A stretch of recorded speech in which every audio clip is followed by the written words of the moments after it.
Ecclesia Reformata, sempre reformanda, secundum verbum Dei.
Oremos. Padre, gracias te damos por tu palabra santa.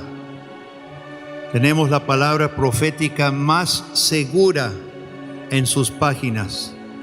Ayúdanos, oh Dios, no solo a escudriñarla, entenderla, conocerla, sino apreciar este gran don que nos has dado en escrituras suficientes para tus propósitos. En el nombre de Jesús lo pedimos, amén y amén. Pueden tomar sus lugares, hermano.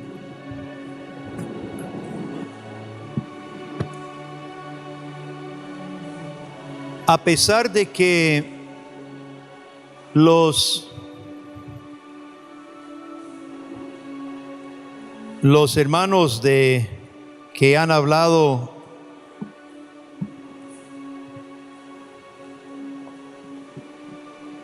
en esta conferencia, a pesar de que no trabajemos juntos y nos vemos muy poco, ha habido una consistencia de mensaje. No pude asistir a la conferencia del hermano Huáscar. Escuché algún reporte sobre lo que compartió, pero el hermano Augusto, el hermano Alonso, el hermano Peter, pues todos hemos dicho de una forma u otra cosas con un mismo fundamento. Me toca hoy hablar del tema de la suficiencia de las Escrituras. Es un tema conocido, es un tema no nuevo, es casi como parte de las solas. Sola escritura implica una escritura suficiente. Pero como las demás cosas que se habló, una cosa es poner un banderín, poner un letrero, decir 5 solas. Una cosa es decirlas. Y otra cosa es, hermanos, comprender en la esencia y con base en la comprensión de una doctrina, ejercer la práctica. Y yo creo que hasta cierto punto en este tema de la suficiencia de las Escrituras, estoy casi seguro que toda persona aquí presente afirmará: las Escrituras son suficientes. Pero hermano, también voy a desafiarnos a todos en estos momentos que me prestan a ver hoy y mañana, a ver si realmente estamos comprendiendo el alcance, comprendiendo las implicaciones profundas de afirmar la suficiencia de las Escrituras. Deseo comenzar leyendo Salmo 119. Si me quieren acompañar, podemos leer de forma alterna los versículos 41, 40. No, yo los voy a leer porque voy a señalar algunas cosas, pero me puede acompañar en la lectura. Salmo 119 es un salmo sobre la ley de Dios. sobre la efectividad y la importancia de la ley, los estatutos de Dios. Salmo 119, 41 dice, y vamos a notar de manera específica, hermanos, venga a mí tu misericordia. Ahora, esa es una frase que se podría encontrar de una forma u otra en mucho canto evangélico, en mucho culto evangélico. Ven, la presencia de Dios, el amor de Dios, el Espíritu Santo, ven. Pero fíjese lo que dice el salmista, venga a mí tu misericordia, oh Jehová, tu salvación, conforme a tu dicho, conforme a tu palabra. Es conforme a tu palabra que deseo que muestres tu misericordia. Y daré por respuesta a mi avergonzador que en tu palabra he confiado. No quites de mi boca en ningún tiempo la palabra de verdad, porque en tus juicios espero. Hoy se debate sobre temas bíblicos, que si la Biblia es suficientemente específica en cuanto a temas candentes de nuestro tiempo. Hermanos, si la palabra no es palabra de verdad, como dijo, yo no sé si utiliza el término chinamo, ¿es una venta? ¿Un chinamo? ¿Una venta de...? No se usa. Bueno, un hermano allá dijo, cerremos el chinamo y vámonos para la casa. ¿El qué? Si la palabra no es palabra de verdad, nada estamos haciendo. Si la Biblia no es suficientemente clara en las cosas que cuentan, cerremos el chinamo, vámonos para la casa. Dice el salmista, no quites de mi boca en ningún tiempo la palabra de verdad, porque en tus juicios espero. Como decía el hermano Peter Jones ahora en cuanto al docismo, es Dios que define a sí mismo y Dios que define al hombre. Y si los juicios de Dios no son confiables, no son claros, no son puntuales, hermanos, entonces cerremos el, ¿cómo llama? No oigo. Zancaro. Chancaro. Chinamo. Vamos a quedarnos con Chinamo, porque estamos en Costa Rica. Los juicios de Dios, es más, Él puede decir que espera en los juicios de Dios, tan confiables son. Tenemos nuestra esperanza, hermano. Cuando ustedes predican, ¿cuántos predicadores, pastores tenemos presentes? Por favor, levante la mano. Los que son pastores, ancianos de iglesias. Gracias a Dios, hermanos. Mire, pregunto, habla con convicción usted cuando se presente delante de la congregación que su pueblo puede esperar con absoluta confianza en los juicios de Dios, o titubea, o las cosas no son tan claras.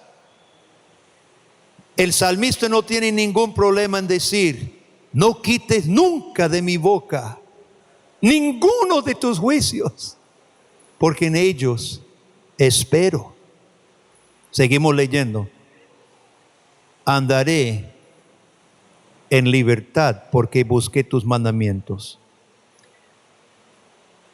Todos buscamos libertad. Ahorita es un gran tema de la sociedad. Libertad. Se habla de discriminación, se habla de opresión, de represión, de esto, del otro. Todos andan buscando libertad.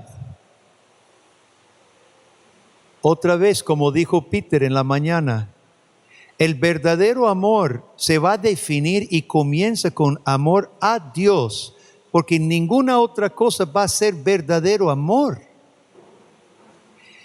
Y lo mismo podemos decir de la libertad, hermanos. Dios quiere que el hombre sea libre. Jesucristo mismo lo dijo,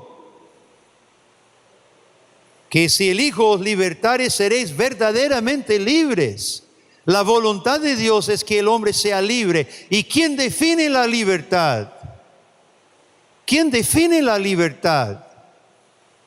Nos gusta definir la libertad como libertinaje, libertad de los mandamientos de Dios. En cambio, el salmista dice, andaré en libertad porque busqué tus mandamientos. La libertad de Dios se encuentra en la palabra de Dios. Hablaré a tus testimonios delante de los reyes y no me avergonzaré. Me regocijaré en tus mandamientos. Casi es lenguaje de alabanza, de culto. Hoy estamos bombardeados, todos los que están aquí,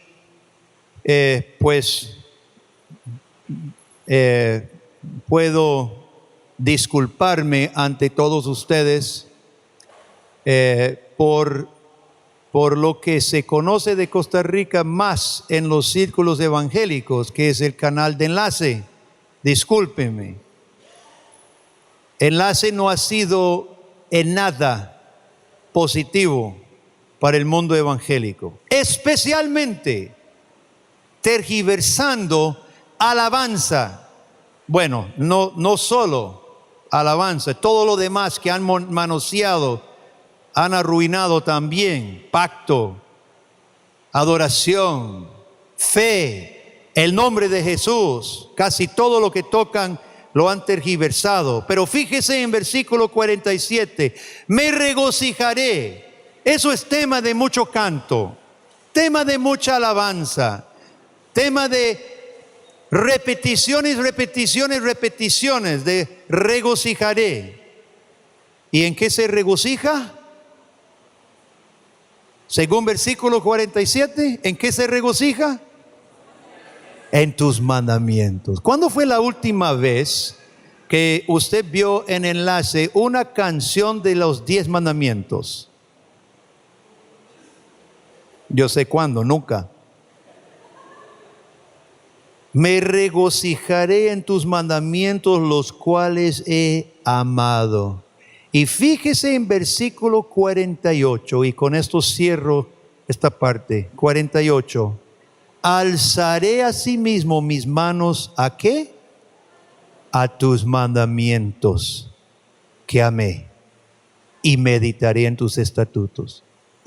¿A quién alzamos las manos? ¿A quién? A Dios. Pero eso no es lo que dice el salmista. Dice que alzaré mis manos ante tus mandamientos. El salmista, así como Juan Calvino afirmará después, claramente cree que la palabra de Dios es divina. Ahí andan aquellos, inclusive dentro de los círculos reformados, diciendo, eso es bibliolatría. Nosotros no adoramos a un libro, no adoramos papel. Pero lo que está impreso en este papel, sí adoramos. Porque es la revelación de Dios mismo.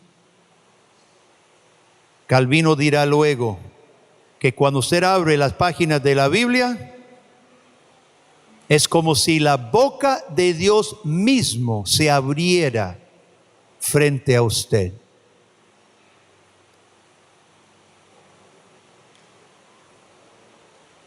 El énfasis en las Escrituras como el medio completo y suficiente para conocer a Dios y obedecerle como cristiano ha sido tema clave de la iglesia desde la iglesia primitiva.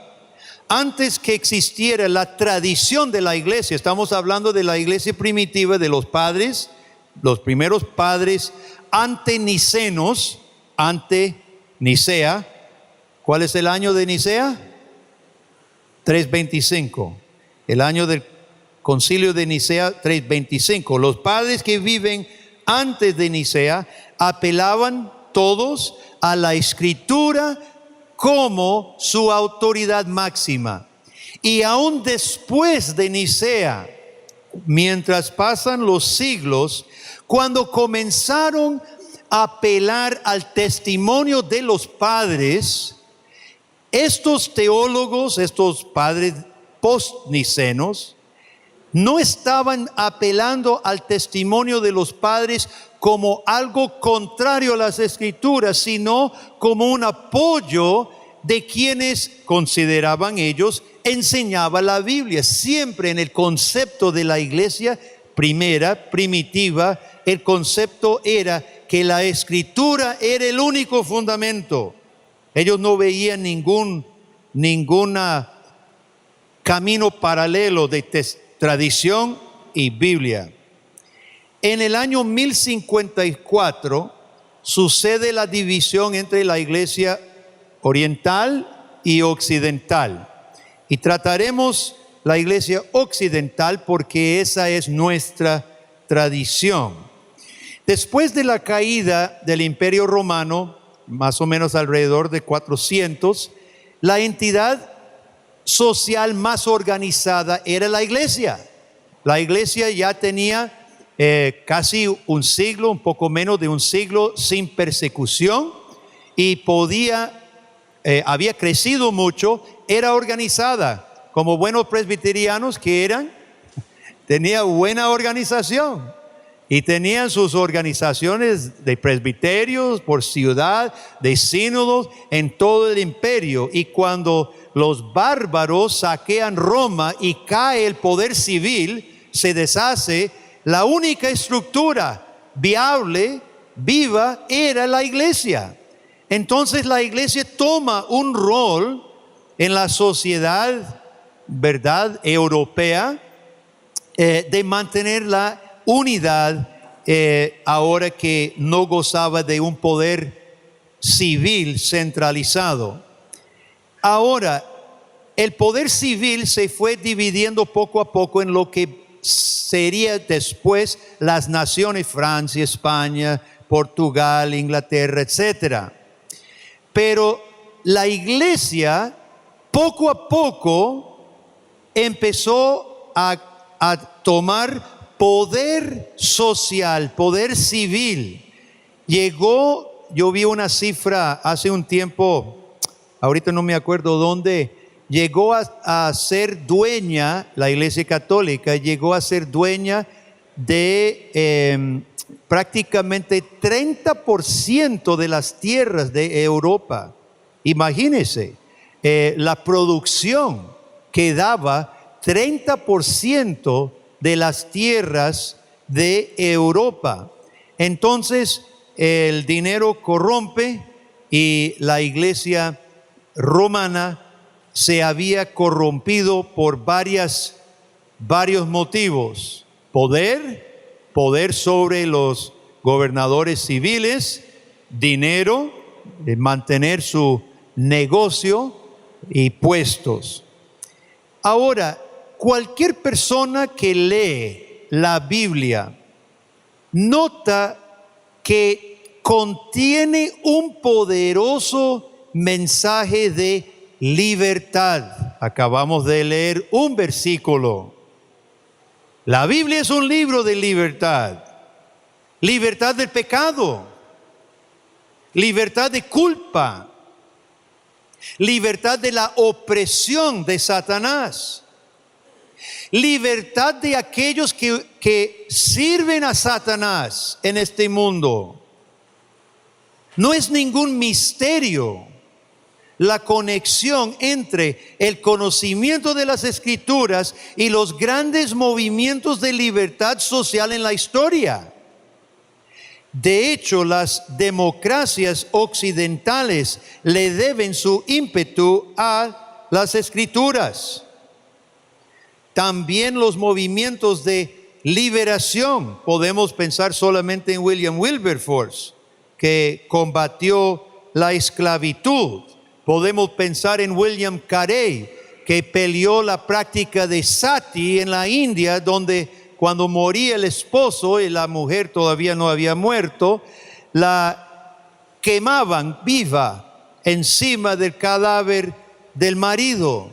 William Carey en los 1800 combatió esta práctica, logrando que se ilegalizaran. Escuché hace algún tiempo que todavía se practica, algunos hindúes todavía quieren practicar sati. Ahora, el magisterio católico romano medieval luchaba por siempre consolidar más poder, tanto poder civil como poder económico. Entonces era casi instintivo, casi un instinto de que el conocimiento de la Biblia impediría sus anhelos. Mientras se desarrollaba y se modificaban las lenguas de cada país en Europa, la iglesia no auspició traducciones de la Vulgata, traducida por Jerónimo los años 300, al latín. La Vulgata era la única traducción, y la iglesia no patrocinaba traducción al antiguo español, antiguo portugués, inglés, francés, ni mucho menos ningún otro. Y poco a poco era solo el clero y algunos nobles que sabían leer latín. Y la Biblia llegó a ser completamente un libro cerrado. Entonces, acercándonos al siglo X y XI, muchos monjes, inclusive los frailes, no sabían leer latín, de modo que creció una ignorancia profunda de la palabra de Dios. En su lugar, en su lugar del conocimiento de Dios, la Iglesia Católica no es que estuviera muerta la iglesia. Vos sabés que nosotros tenemos un concepto muy equivocado del tiempo medieval. Los iluminados de la Ilustración le denominaron la edad oscura, oscurantista. Esos sus propios presupuestos, ¿verdad? No era un tiempo en que todos andaban, no sé, bajo una penumbra oscura. No, había mucha actividad. Y la iglesia era el centro de un montón de actividades. Era alegre, había fiestas, había marchas, había un montón de presentación emocionalista de la Biblia. Todo lo que son las procesiones con los maquillajes, ¿cómo se llaman? Disfraces y todas esas cosas. Música en las iglesias católicas de Europa, órganos de tubo. Eso no era una iglesia muerta, era una iglesia avivada. Una iglesia donde se experimentaba un gran rito ceremonial. La misa se daba de forma mística, vuelto para atrás, elevando la hostia, donum super aditum dominis, no sé qué, en latín. Todo un misticismo, una experiencia emocional. Ojo bien, la ignorancia bíblica tiene que llenarse de algo. Y los hombres, la iglesia siempre llenará. Roma, y lo voy a decir, Roma como iglesias evangélicas de hoy, llenan la ignorancia bíblica y la falta de enseñanza bíblica con estas mismas cosas: música, teatros, actividades y otro. Este es el patrón de tentación durante toda la historia. Entonces teníamos una ignorancia palpable en cuanto a la palabra de Dios. Sin embargo, como dijo Alonso ayer, Dios nunca ha dejado su iglesia sin testimonio. Y nosotros conocemos los nombres de varios que sin duda no son los únicos, pero conocemos algunos grandes que la historia nos ha legado su legado, pues. Y uno de ellos fue Pedro Baldo de León. León es una ciudad en el sur de Francia. Había sido negociante. Pedro Baldo vive en el siglo XII, muere en 1218. No sabemos mucho acerca de su vida personal, pero él vendió o pasó su negocio, creo que a la esposa, y tomó la tarea, la vocación de traducir con algunos amigos porciones de la Biblia, del Nuevo Testamento especialmente, e ir a predicar. Ellos tomaron la práctica de pobreza no como San Francisco de Asís, como si fuera una virtud ser pobre. En protesta a la opulencia de la iglesia, ellos se vestían simple y caminaban predicando, solo pidiendo su sustento, no como ganándose la salvación por haber abrazado votos de pobreza como los franciscanos, San Francis de Asís, que surgen al mismo tiempo.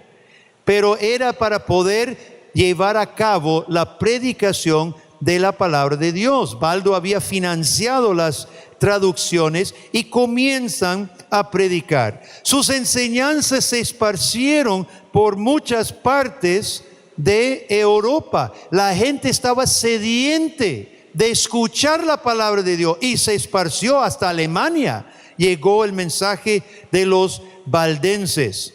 Ahora, Baldo creía que le estaba haciendo un favor a la iglesia. Él, muy ingenuamente, creía que estaba ayudando a su iglesia amada a difundir la palabra. Él y sus compañeros fueron hasta Roma. No fue en Roma, fue en el concilio de, no sé si fue Constanza también, que quemó a Hus, no me acuerdo. Era en otro lugar que se reunía en ese momento los cardenales y no sé si estaba el Papa, pero fueron a la iglesia oficialmente para solicitar el aval de la curia para que fueran reconocidos como un orden en la iglesia. No sabemos cómo fue el escenario, pero podemos imaginarnos un poquito. Se presentan estos predicadores en ropa humilde ante los cardenales, ¿verdad? Con sus togas. Ajá, ¿qué se le ofrece? Tal y tal, tal. Ah, muy bien, gracias. Pues mañana le avisemos, pueden irse. En debate, a puerta cerrada, obviamente no apoyaba la manipulación religiosa, no apoyaba el conocimiento de la palabra, no apoyaba la manipulación religiosa, sus metas civiles y sus metas económicas. No les servía que el pueblo conociera la palabra. Al día siguiente, pasen hermanos, miren, nosotros lo hemos analizado y como ustedes no han estudiado en el Seminario Teológico Presbiteriano del Sureste, ustedes no tienen certificado de ordenación, no podemos pues permitir que personas no autorizadas con la debida preparación académica y teológica pues anden predicando. Eso le agradecemos mucho sus deseos, pero vete en paz. Y se fueron.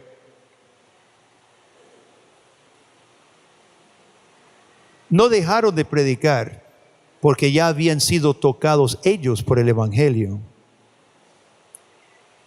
Pero ya en 1184 fueron excomulgados. Unos años de ese evento fueron excomulgados tan solo porque querían predicar la palabra del Evangelio de Jesucristo.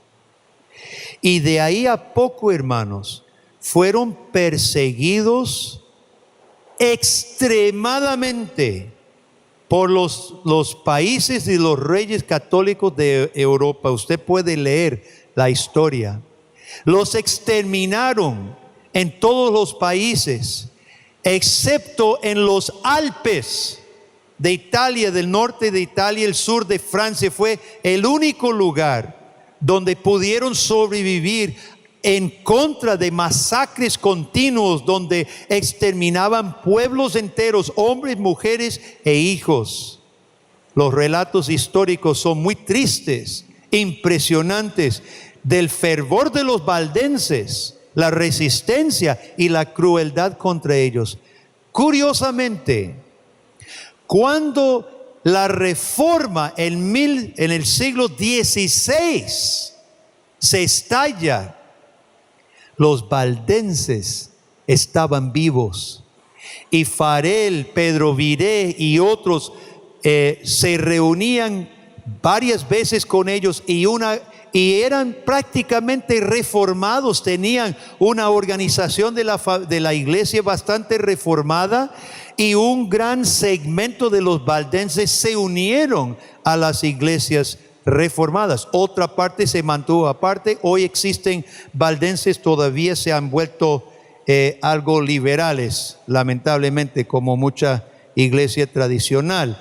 Pero los valdenses estaban, por la gracia de Dios y testimonio de la perseverancia fiel a la Escritura, estaban vivos aún 400 años después de que Pedro Baldo tomó el valor de ser excomulgado de la iglesia de Roma por predicar la palabra de Dios. Un gran ejemplo para nosotros. Podemos pensar en otros, no vamos a detenernos tanto, pero un siglo después, ve que cada siglo Dios levanta hombres muy grandes. Juan Wycliffe, en el siglo 1300, él muere en 1384, fue un precursor firme de la reforma protestante.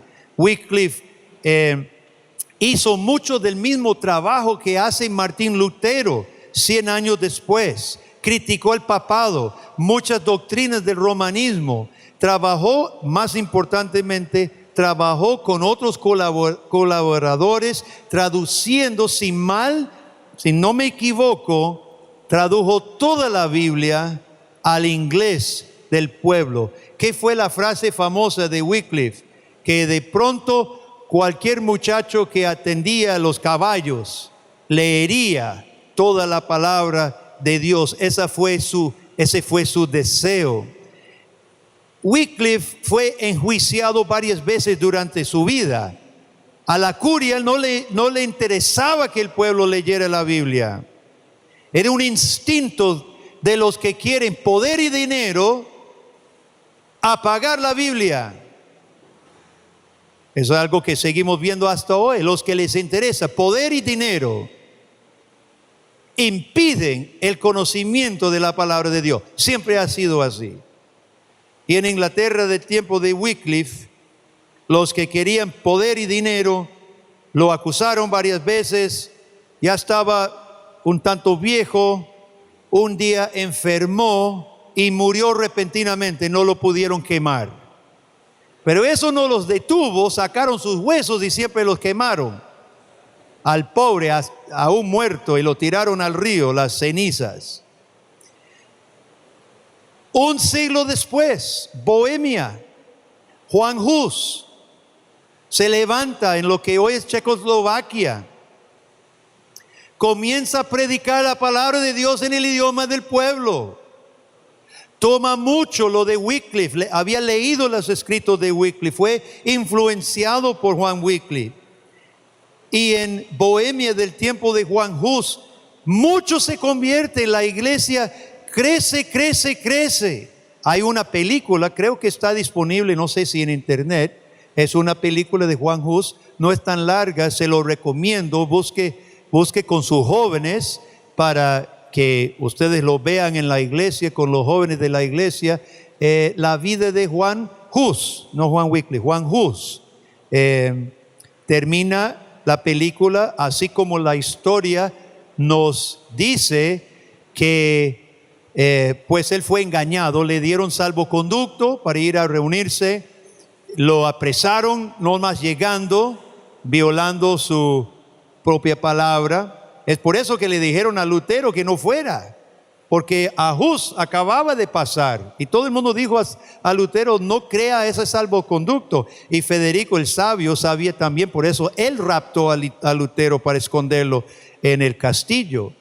Juan Hus va, le dicen a Juan Hus: usted necesita retractarse. Y dice Hus: ¿de qué? Pues de todo lo que usted ha enseñado.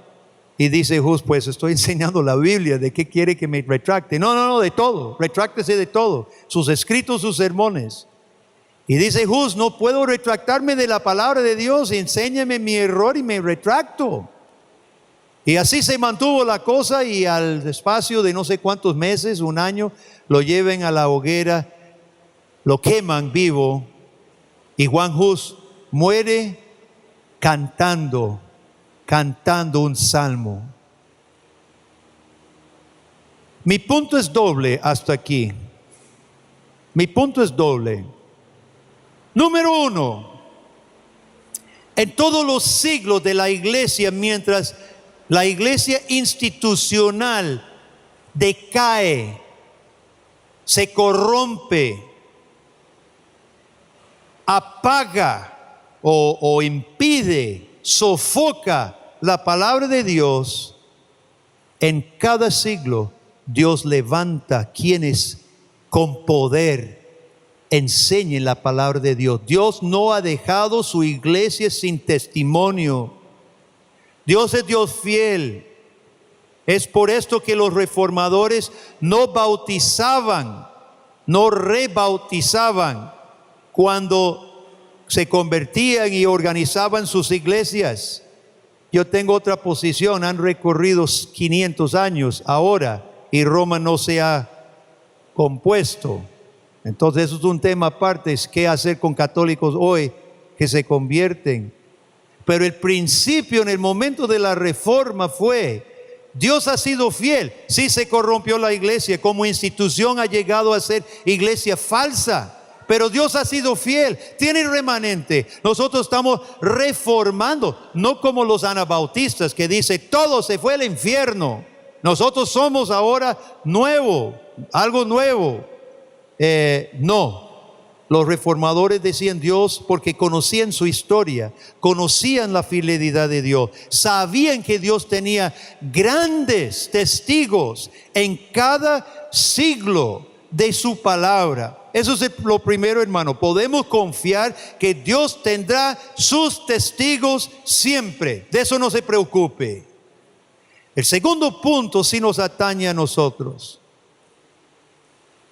Esta labor de Pedro Baldo, Juan Wycliffe y Juan Hus, solo por mencionar tres, solo para mencionar tres, hermano. Tenga por seguro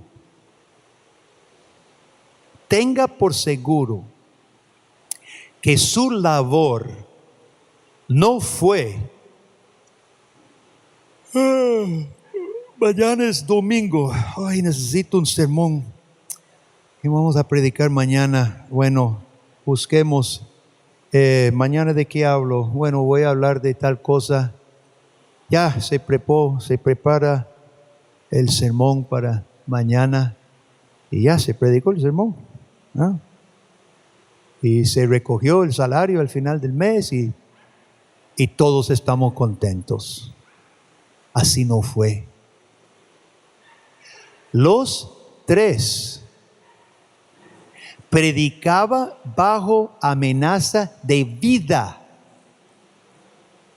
Su convicción, su pasión, su única meta era llevar una palabra, un evangelio de Jesucristo y vida a sus oyentes. Y si los mataban, dispuestos eran a ser muertos.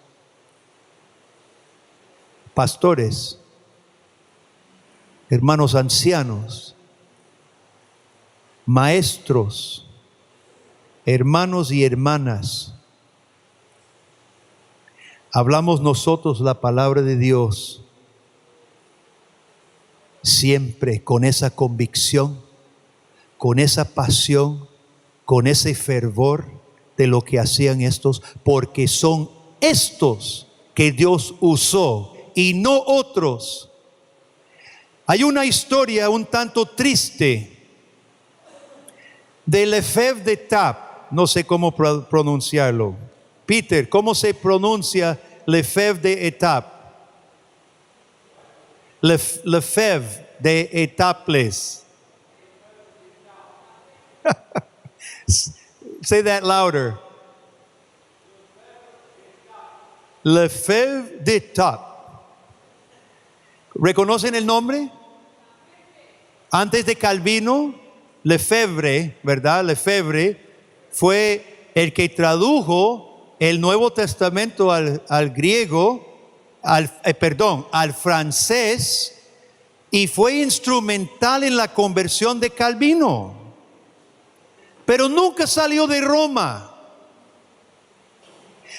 Aunque trabajó con Guillermo Farel, y Farel decía, lo estimaba montones a Lefebvre, ¿verdad? ¿Cómo se escribe? Lefebvre. Lo estimaba y lo amó hasta el final de su vida, pero nunca salió de Roma. Cuando apretaban las persecuciones, Lefebvre se calmaba y se agachaba. Entonces no era valiente. Y llegando al final de su vida, Margarita, en el sur de Francia, que era simpatizadora del protestantismo, de la reforma, lo acoge. Y se dice que una noche Lefebvre estaba en la mesa. Estaba con 100 años, tenía 100 años. Y comenzó a llorar, y a llorar, y a llorar. Y le dijeron, hermano, ¿qué te pasa? No, nada, decía. Y lloraba y seguía llorando.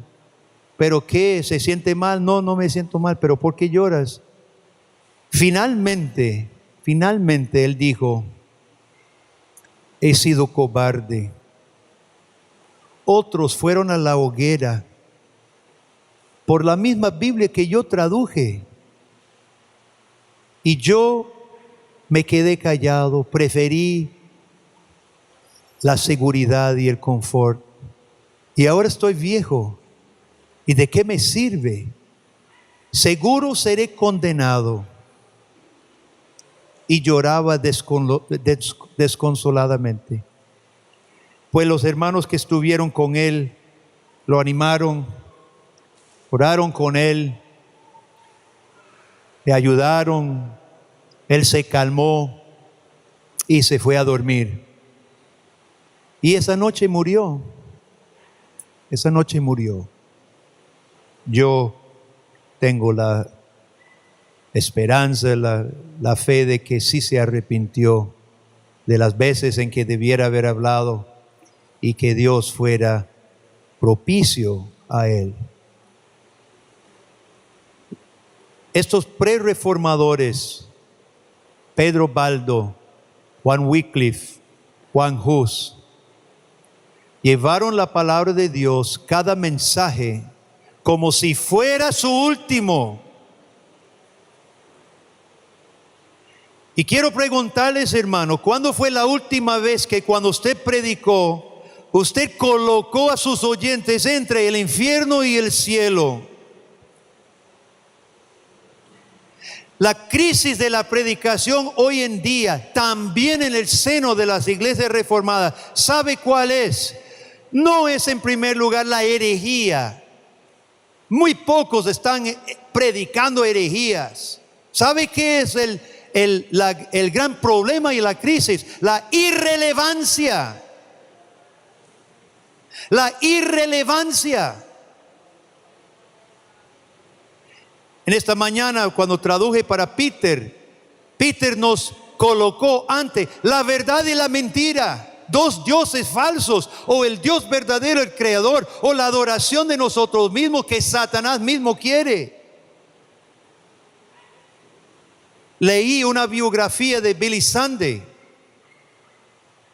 Había sido beisbolero a principios de los 1900 y se convirtió, y Dios lo tomó de forma tremenda.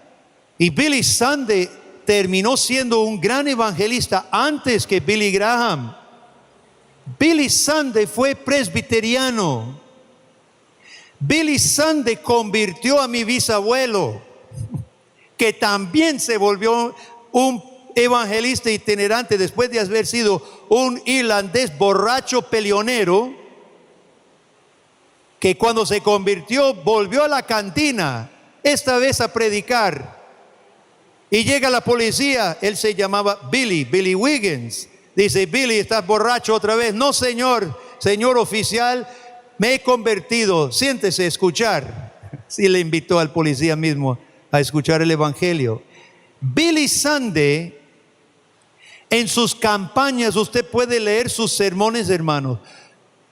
Las personas, en todas sus campañas, toda persona era colocada entre dos destinos finales: o el infierno y destrucción del alma, del infierno y muerte eterna, o la vida con Jesucristo.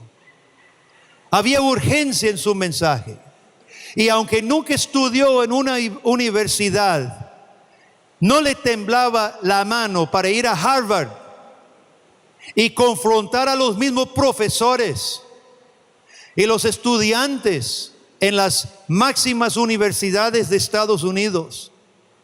Había una urgencia de predicación. ¿Por qué? Porque creía que esta palabra no está atada y que es suficiente para cualquier nivel de la sociedad, del trabajador hasta el doctor de Harvard. ¿Tenemos nosotros, hermanos, esta misma convicción, sí o no? Es la pregunta que necesitamos responder. ¿Creemos en la suficiencia de las Escrituras para hacer la obra de Dios en este mundo, aunque nos maten? Amén. Si somos herederos, hermanos, de lo que llamamos la reforma, recordemos que hubo proto-reformadores, pre-reformadores. Dios ha tenido testimonio desde que la iglesia se comienza a corromper, testimonio, pero ese testimonio que Dios utilizó fue con base en predicar con convicción, con pasión, con relevancia, y tanto relevancia del alma como relevancia social. A Wycliffe no lo querían, ni iglesia ni gobierno, porque aplicaba la palabra de Dios también al ámbito social. La ley de Dios toca, cubre todo aspecto de la vida humana. Por eso el salmista dice: tus mandamientos nos traen libertad en todo sentido. Y estos pre-reformadores, Dios los utilizó porque llevaban una palabra suficiente. Mi tiempo casi se concluye, aunque empezamos un poquito tarde. Permítame decir algunas palabras acerca de Calvino, porque esta charla se llamaba Juan Calvino y la suficiencia de las Escrituras. Mañana voy a hablar un poquito de Juan Calvino. Tiene que venir mañana. Esta fue mi introducción. Perdonen. Para Juan Calvino, todo tiene que ver con el verdadero conocimiento de Dios. Todo tiene que ver con el verdadero conocimiento de Dios y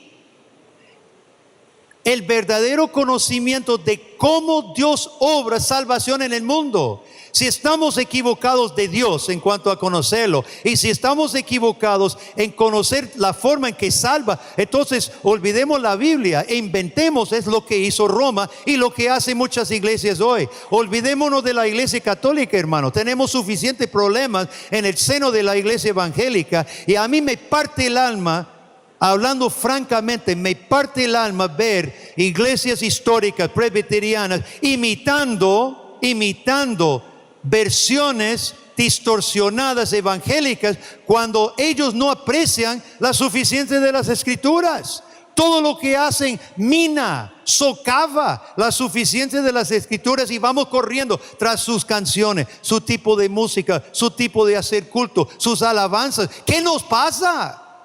Estamos locos. Juan Calvino dice que todo tiene que ver con el verdadero conocimiento del verdadero Dios y el verdadero conocimiento de la forma real en que Dios obra salvación. ¿Cómo podemos conocer verdaderamente al verdadero Dios? No es un asunto superficial. No es un asunto superficial. Nosotros somos buenos para tener respuestas superficiales. Esta no es una pregunta superficial. La iglesia católica recurría a muchas cosas, como ya hemos mencionado, muchas cosas impactantes emocionalmente. Ellos tenían todo un montaje, un negocio que era muy efectivo. Mantenía toda Europa bajo su hechizo.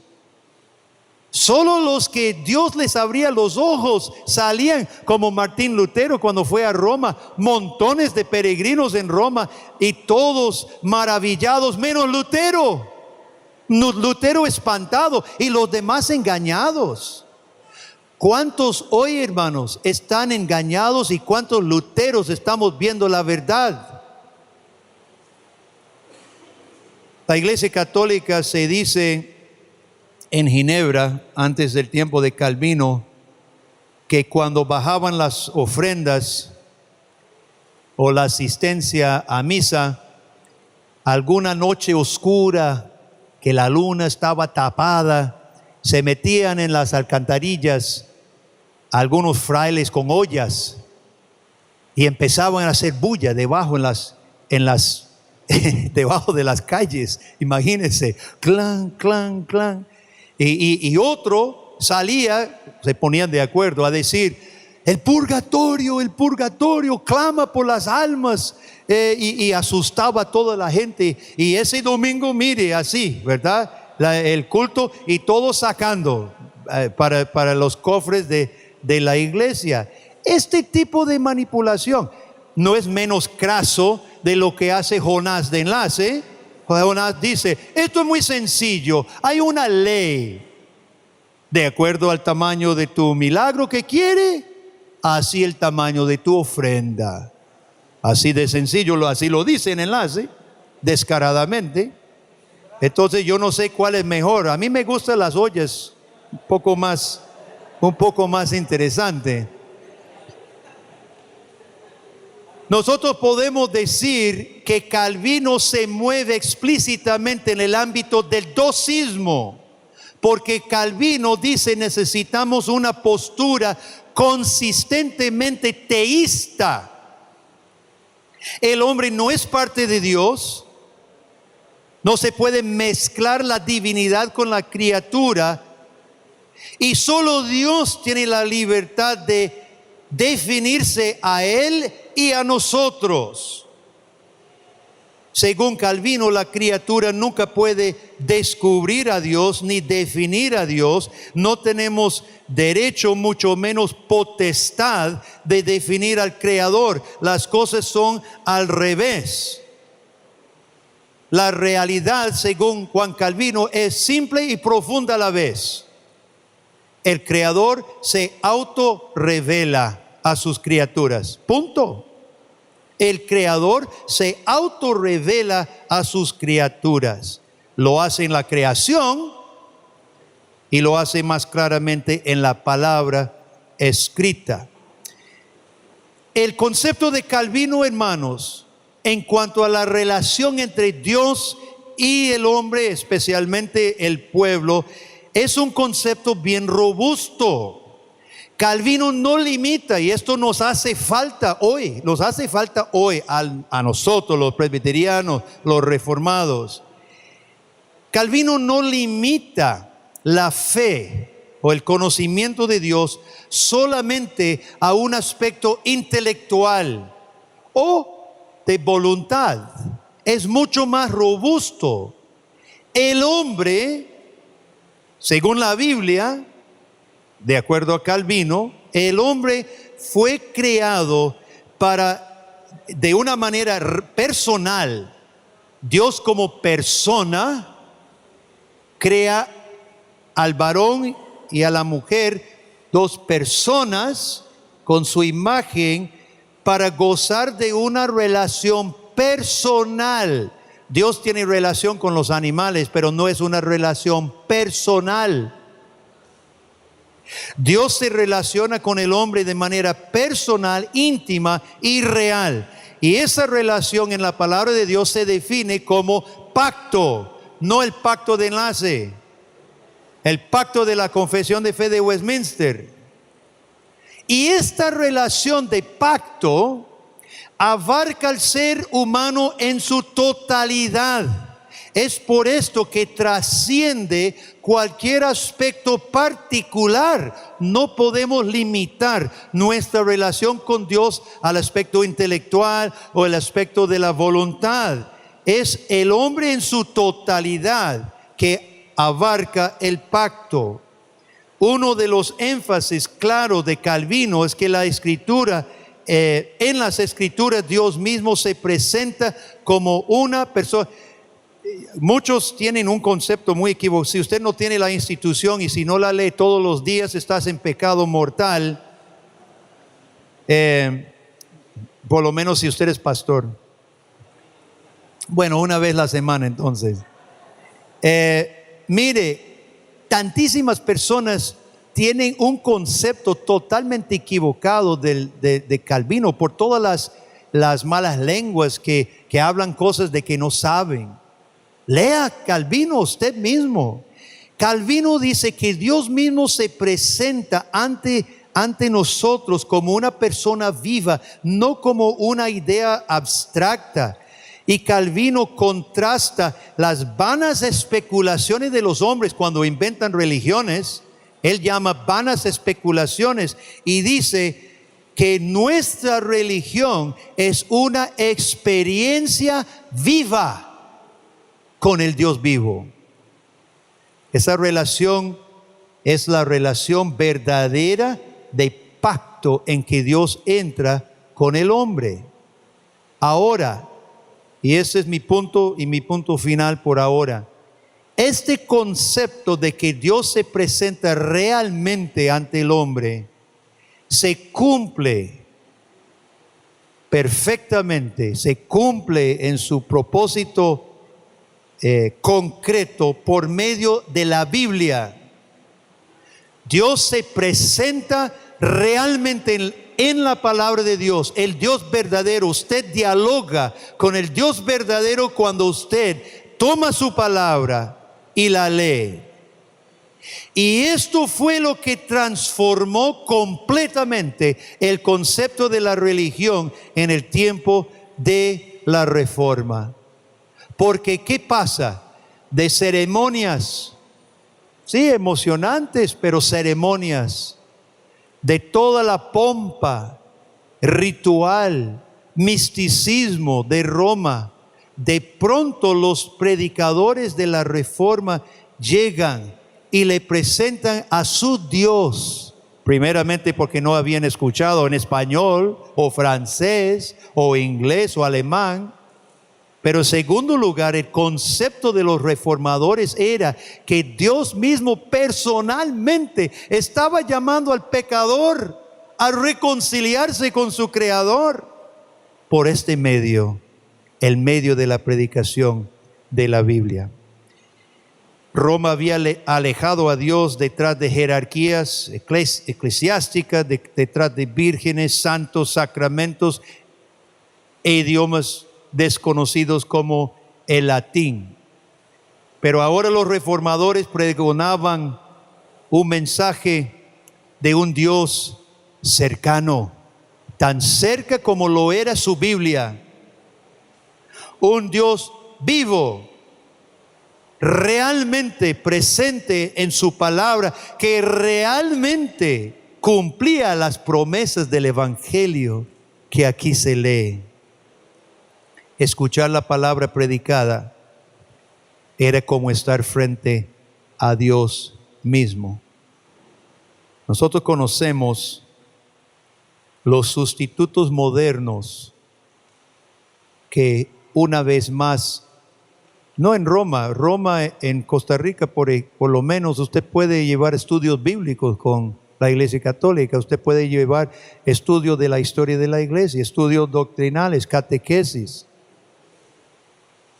Algunas iglesias católicas están enseñando más Biblia que las evangélicas. No sé cómo es la situación en su país,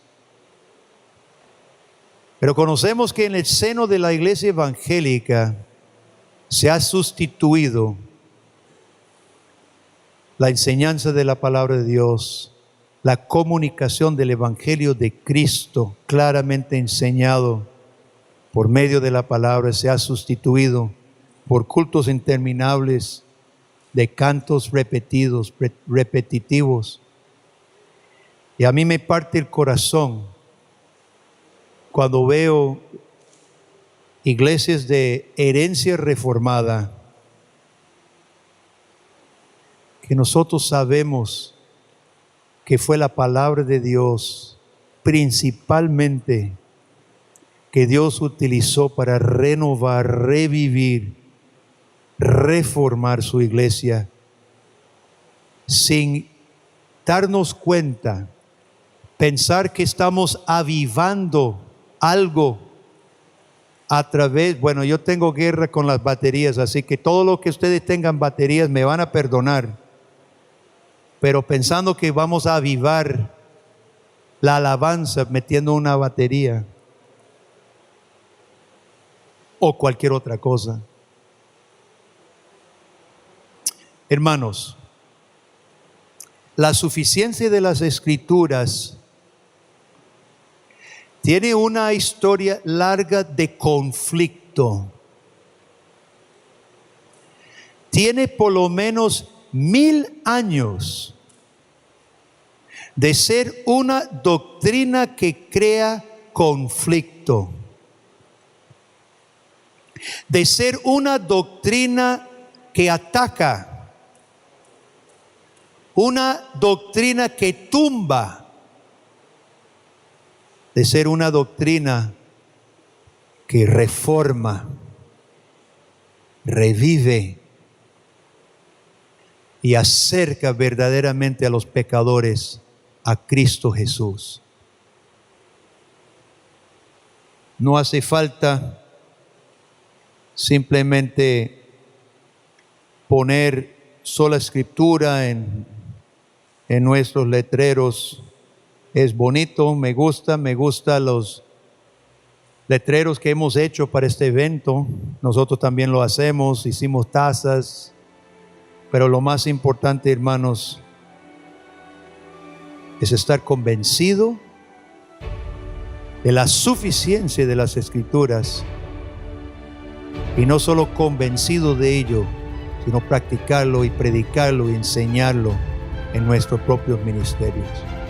Mañana vamos a hablar de 2 facetas más acerca de la suficiencia de las Escrituras en cuanto al evangelismo y en cuanto a la enseñanza de la vida cristiana. Este librito contiene este mismo conferencia. Hay algunos todavía atrás es el material de esta conferencia si le interesa. Vamos a orar. Padre Celestial, gracias por tu palabra verdad, y sabemos que tú santificarás a tus discípulos en tu palabra, que es la verdad. Gracias. Amén.